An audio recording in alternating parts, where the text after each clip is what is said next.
The term politics has its etymological base in the Greek word polis, which can be roughly translated as city or community. The Greek philosopher Aristotle had a very materialistic view of politics. In his book, titled Politikos, he wrote of the imperfectibility of systems. Aristotle approached life and politics with a realism that paints the idealism of Plato as fruitless. It can be easy to forget in our world how vital politics can be. We can often take our own systems for granted, ignoring the work that goes into maintaining, funding, and helping a city and its inhabitants. Aristotle might have told Plato, with his pursuit of idealism in the face of hopeless odds, might have even called him a fool.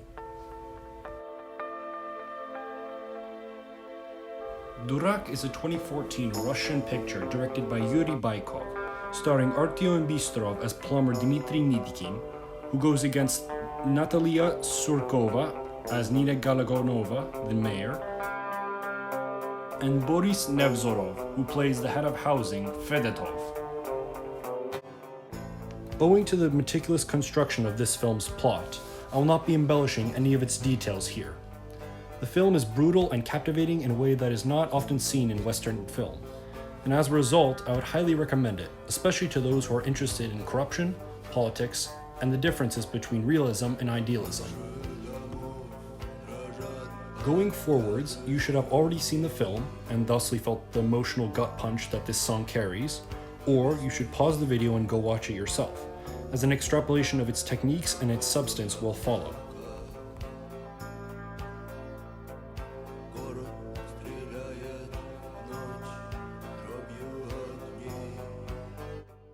The emotional core of Durak lies with Dmitry's struggle. He is a righteous man living in a cold and cruel world, one where most resort to thievery and immorality to survive. The bench at the start of the film acts as a microcosm for Dmitry Nikitin's journey.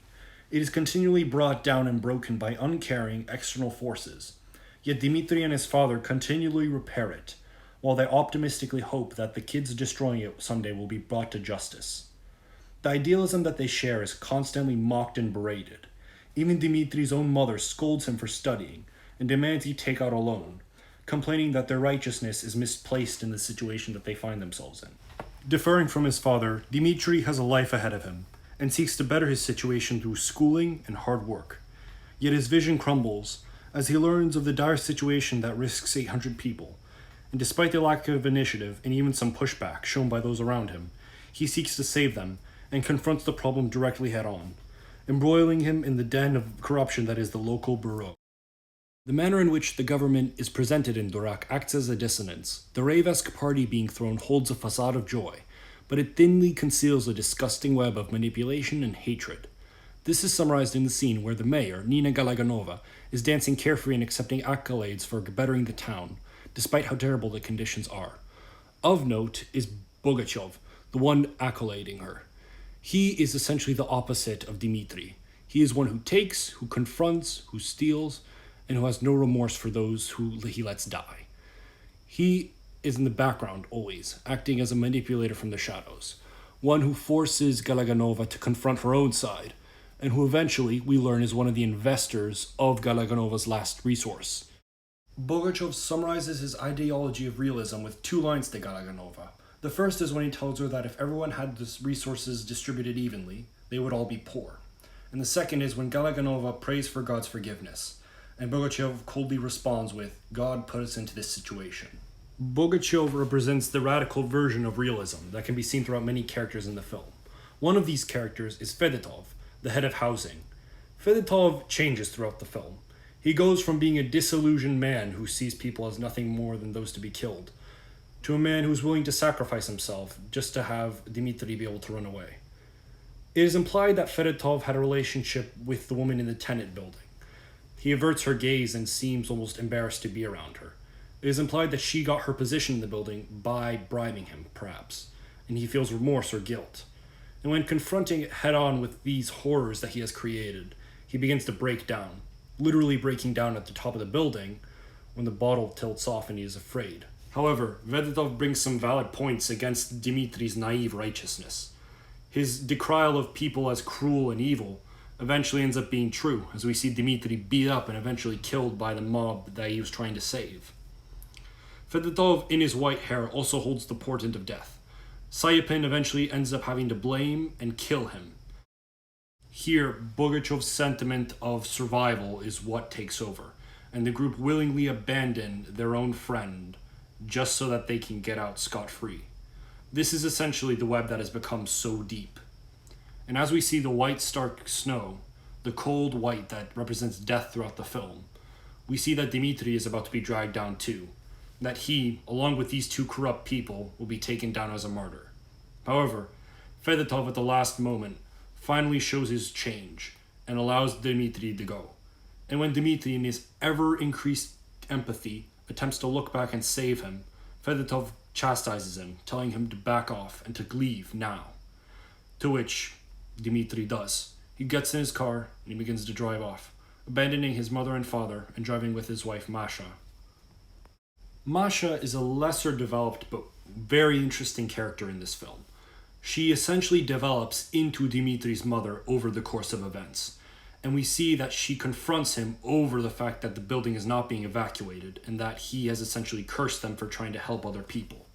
She says that they are nobodies, that they shouldn't matter to him, that his wife and children should matter to him, to which he becomes enraged, and he expresses the epitome of the idealistic ideology, which is that because we are nobodies to each other, we live and die as animals. In a sentiment that is evocative of Ali's own views in The Mosquito Coast, we see that Dmitri considers the difference between humans and animals the ability to idealize, the ability to dream and to hope and to help each other, and to become more than just nobodies. However, it is almost in the same vein as Ali's, not meant to be so.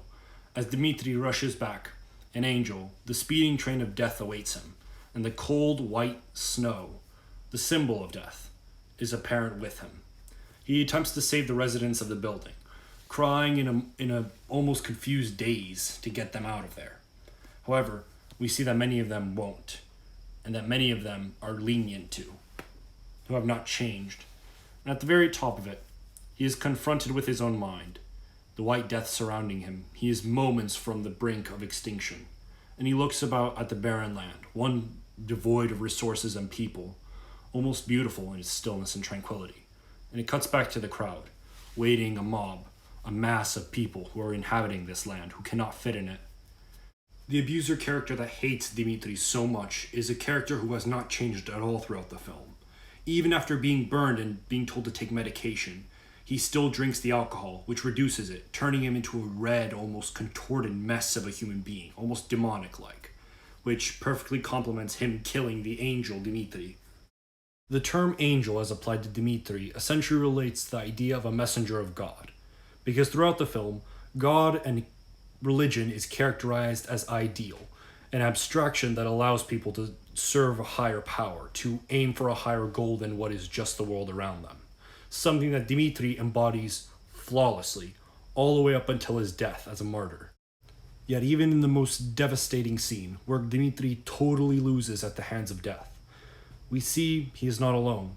There is another who fought to try and help him, who eventually leaves alive, who, to me, becomes the embodiment of idealism, who becomes its bearer. Just as Dmitri bore the torch from his father, so too will this man be inspired by Dmitri and bear the torch for the future, leading perhaps little by little to a less cruel world, so that one day, those angels like Dmitri can finally rest.